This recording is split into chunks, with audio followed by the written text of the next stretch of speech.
Tai didžiausia rekomendacija kalbą lavinančių žaidimų kortelių. Šiaip visiškai nuostabi priemonė, aš nežinau analogų tokių. Tokios logopedinės užduotis yra svarbios absoliučiai visiems vaikams. Neturi būti kažkokių logopedinių problemų tam, kad jas naudotumėt, nes galų galia tai yra tiesiog smagų žaidimai visiems vaikams, o prie kalbos raiškumo, tiesiog gebėjimo aiškiai, raiškiai kalbėti, atpažinti skirtingus garsus, man atrodo, tikrai visi vaikai gali padirbėti ir tai yra tik tai į naudą.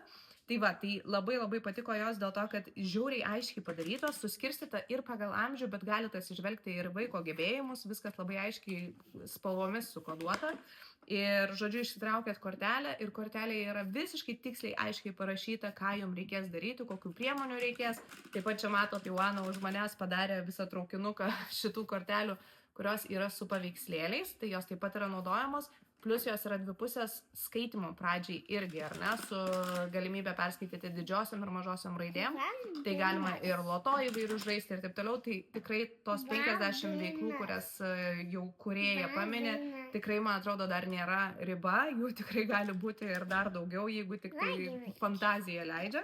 Tai žodžiu, imate tam tikrą spalvą pagal vaiko amžių arba gebėjimus ir tenais rasit ir surašyta kokias tikslę žaidimo eigą, kokių priemonių reikės, patarimai, kas gali geriau veikti, kaip gali dar veiklą paįvairinti, kitaip pritaikyti ir taip toliau. Nu, žodžiu, žiauriai patogu. Taip pat yra pasakos kartu įskaičiuot, pridėtos. Tas pasakas skaitant yra labai tokie tiksliniai klausimai surašyti, ką galima vaikui užduoti, tai irgi, sakyčiau, labai vertinga. Patys žaidimai tokie kartu ir labai paprasti, tikrai galima neapsikraunant kiekvieną dieną kažką pritaikyti. Pats dizainas man labai patiko iš tikrųjų dėl to, kad yra taip gudriai sugalvota, toj parodysiu. Yra tokie skirtukai dar.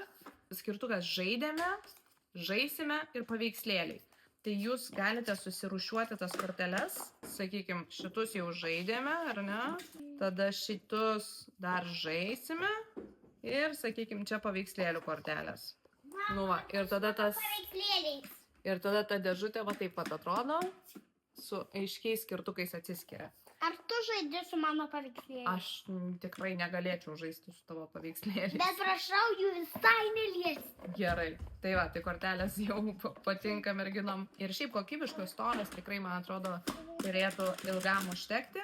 Tai, bet jeigu ir turit, pavyzdžiui, logopedinių kažkokių problemų, tai iš vis tokia dėžutė yra būtinybė, sakyčiau, dėl to, kad, visi logopedai pabrėžia, kad yra labai svarbu dirbti namuose patiem, neužtenka kartą per savaitę atvykti pas logopedą ir tiesiog tenai padirbėti.